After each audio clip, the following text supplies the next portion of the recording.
Okay, so now we're moving on to example 6. And in example 6, they basically want you to rewrite these trig functions.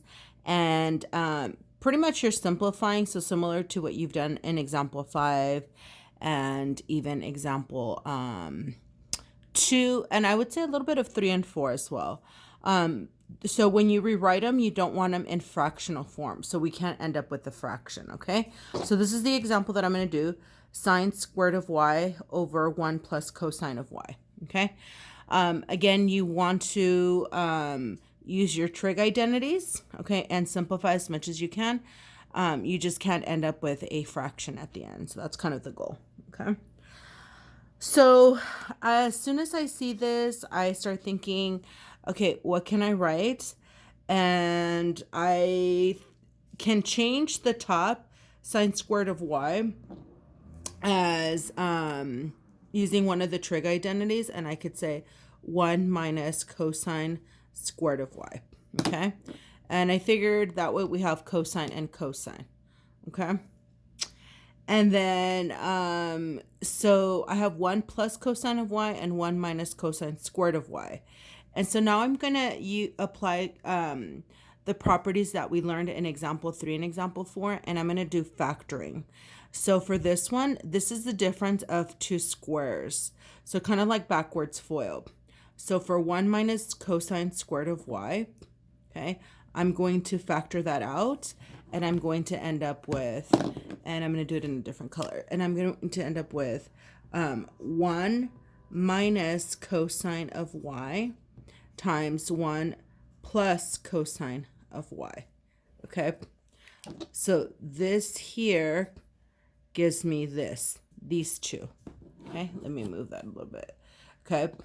And then don't forget I have it over 1 plus cosine of y, which is really nice. Again, if you're not sure how I got this, you can just FOIL these and you should end up back at that, okay? It's a difference of two squares. And then I see that these two will cancel out, and so I should end up with 1 minus cosine of y. And this is not a trig identity. There's nothing I can simplify. So this would be my final answer, okay? 1 minus cosine of y. Again, you're simplifying it, you're rewriting it, you're using a little bit of factoring, and that's it. And you just don't want it in fraction form, okay? All right, I'm going to go ahead and do one more with you. Okay, so the next one that I'm going to do is actually a homework problem. So I chose number 69. So the directions are the same, rewrite, but don't have them in fractional form. So we have here 3 over secant minus tangent of x. So they didn't give us a whole lot of choices here. So out of all your trig identities, I think I'm going to use the one, and I'm going to show you where I'm getting this, okay? 1 plus tangent of square x equals secant squared x, okay? And I'm rewriting it. So the only thing I can think of right off the bat is secant minus tangent. Well, I have a secant, so I'm going to subtract tangent. Okay, so then I'm going to have 1 equals secant squared x minus tangent squared x. And this is similar to this. The only thing is that these are squares. Then the other thing that I think of is this is the difference of two squares. So if I end up with secant of x minus tangent of x times, I don't have enough room there, guys, secant of x plus tangent of x, that gives me the difference of two squares. That gives me that. So I think I'm going to work with that, okay? So sorry, guys, I ran out of room. So again, this is just side work, just so you know where I'm getting this from, okay?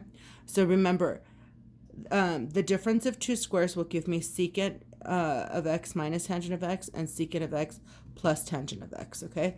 So in the bottom, I already have secant minus tangent of x, so I'm going to multiply by secant of x plus tangent of x to the top and the bottom, okay?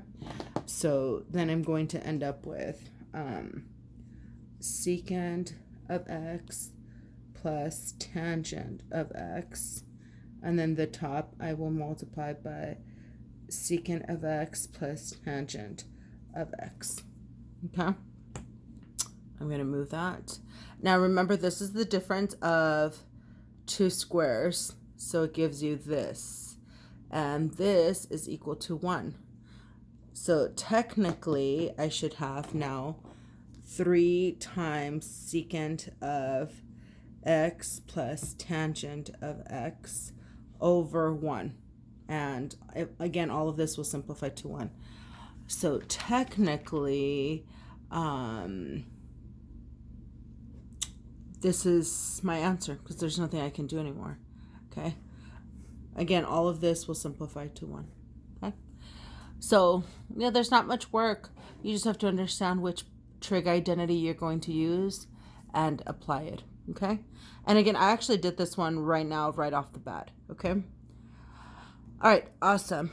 All right. Go ahead and try one and check your answer and then move on to the next video.